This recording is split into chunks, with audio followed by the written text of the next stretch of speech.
Welcome to This Got Me Thinking, where clarity comes from conversations and the ideas that spark from them. I am your host, Chris LaFay, and today I have the pleasure of talking to Angelo Ponzi. And Angelo realized and had to learn the hard way that his expertise meant absolutely nothing if he wasn't willing to listen to his customers. And for a long time in the marketing roles that he had, and we all get bogged down by this, right? The whole concept of just like throwing tactics at the wall, like throwing social media and throwing video and ads and all this stuff at a wall and pray that something just works. But we're not willing to go and actually talk to the customers that are the ones that are paying us and ask them how we can best solve problems and actually dig into that research. And so I'll let Angelo tell his story. In most cases, when I start talking to a prospect, it could be about revenue, it could be about positioning, it could be about messaging, it could be about competitive, but it always zeroes into, and we need our website fixed and we need a social media campaign. And I said, yeah, maybe you do, but here's how I work. I want to dissect your competition. I want to research the market. I want to talk to your customers. I want to talk to your prospects. And I want to use that now, gather secondary data. I want to use all that information to figure out, is your messaging correct? Are you positioned correctly in the market? Where are your issues? What's happening? Because I dig into the data. And based on that, we can now build new messaging strategies and we can talk about revenue growth plans. So you want to be whatever. I get this, hey, we've been in the business for 30 years. We're a $15 million company, but hey, we want to be 50 in 3 more years. Well, how is that possible? Right? And you don't need to talk to our customers. Don't worry. We got all the information that you need. And I politely say, and I do say this, I really appreciate that, but honestly, I don't care what you think. And I get the shocking and I go, because you just told me you're a 30-year-old company at $15 million and now you want to triple in sales in 3 years. And if there wasn't a problem and you could achieve that, frankly, you wouldn't be talking to me. And so we get into that. But the tactic side of it, it's the tangible stuff. It's the tactile stuff, right? They can see it, they can touch it, they can see it online. Their buddies come and tell them, hey, I saw your video on LinkedIn or whatever, right? It's that stuff they can see and touch and feel. Where on the flip side, what we're doing, like I'm just working on a research project, finishing it up, this quantitative study as part of a qualitative study and all this other stuff that we've done. It's coming from the marketplace. And I believe now I have insights that they don't know. And this company is 40 years old, no, 22 years old.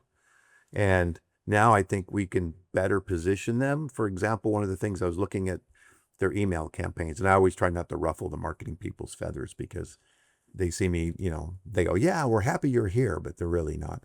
I had and just stop me because I'll tend to ramble. But so I worked with this large HVAC company.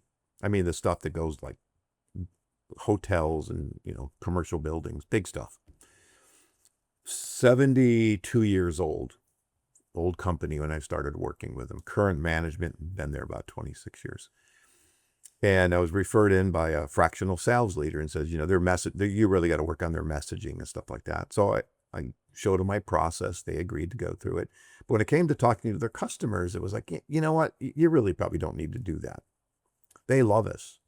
I go, okay, but what if I could find out? And I told them some other examples, and they acquiesced. And so I interviewed their customers, which are pretty much engineering companies dealing with mechanical engineers.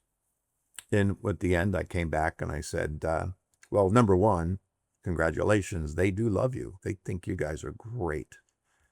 However,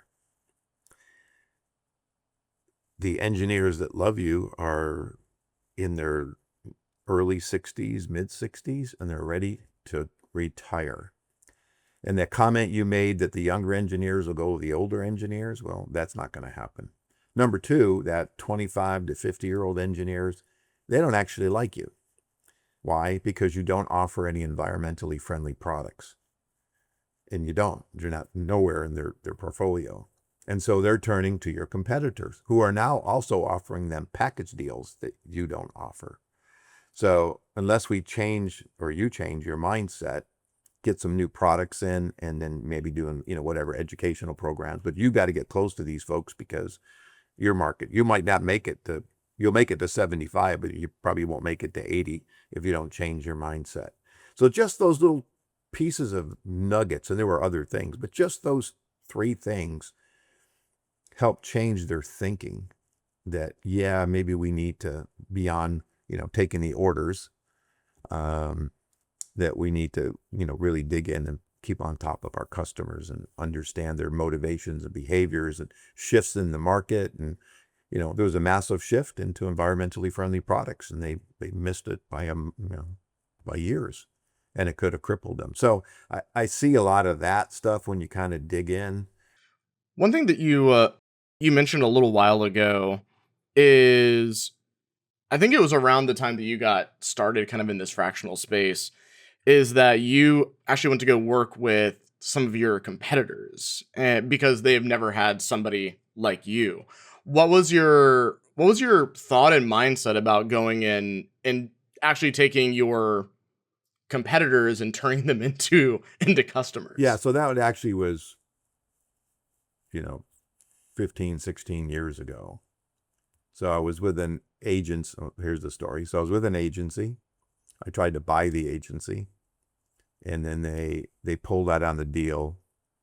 At the time, I was probably a little more of a hothead Italian than I am now. And I went, you know what, heck with this. And I had been thinking about starting a business. And so I would, see people that I competed against, and I, knew they didn't have a researcher or a planner on staff. And so I literally went out and talked to about 10 agencies and said, if you had X, Y, and Z, basically me, would you hire me? And they all went, oh yeah, of course we would. During that time period, which was about 5 years, not a single one of them hired me. And I remember, again, I'm going out, I leave the agency, I'm going out, and I think I've got 10 companies that are going to hire me. So maybe I get 50%. I got 0. So my first job was actually writing a letter for an agency president. And that turned in from whatever it was, $150 letter into a 4-year contract with a monthly fee. And I was, doing that. And then those things started to snowball. And that went on, saying about 5 years. And then all of a sudden, I was helping an agency pitch a new prospect. And so I did all the planning, I did all the work. I'm going in, I'm the presenter, it's all my work. And part of the deal was, if we win, then I get all the research. And I'm getting ready to go in for the final presentation, and she's there, and she's got a young lady with her, and says, whatever, this is Mary, I have no idea, too long ago. And if we get this today, I just want you to know Mary's going to be coming on board and doing the research. And I'm like, I'm sorry, what? Yeah. And so I'm literally 10 feet from the door of the company, and she's telling me this. So I was like, I have an opportunity to either say the heck with you and walk away, or I certainly don't want to ruin my reputation. So I went in, I pitched the business, I won the business. And that, of course, didn't work for her again. And then about a month later, a similar thing happened with a PR firm. And I went, why am I doing this for other people? And so that's when I started my original advertising agency. We're all consulting. And then I partnered with creative people. And then over the next 8, 9 years, we grew, we had a lot of clients. And then we met this new creative team. And I mean, we couldn't look at a piece of business without winning it. And then a large agency in Los Angeles came in, bought us both, put us together. When was the last time that you were genuinely surprised when you talked to a customer and you found out something about your own business and your own team that just like completely surprised you, right? actually doing some like introspection here.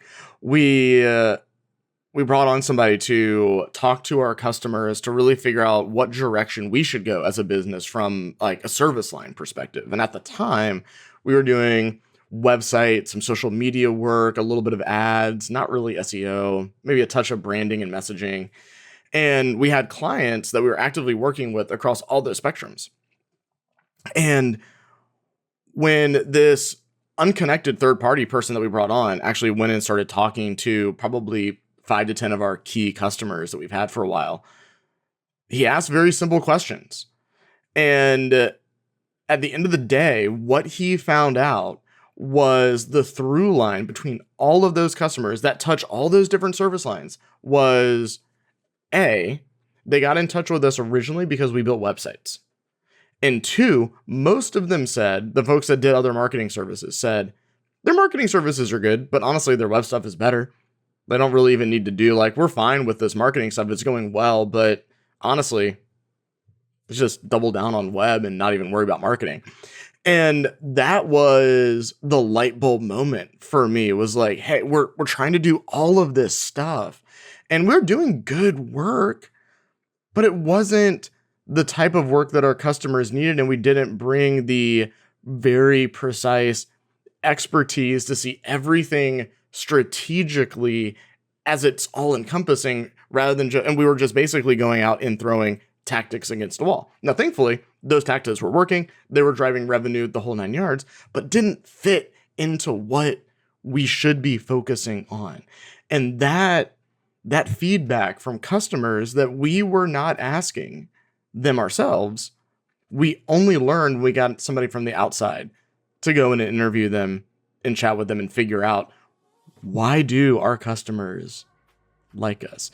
And so going back to kind of this whole conversation, my challenge to you is, what assumptions are you making about your customers that you might not have actually validated before? You might have just, you're building this business or building these marketing tactics and all these other things off of kind of this assumptions of a slow growth where you just kind of add these little plus ones in there all the time. And eventually those plus ones add up to something fairly significant.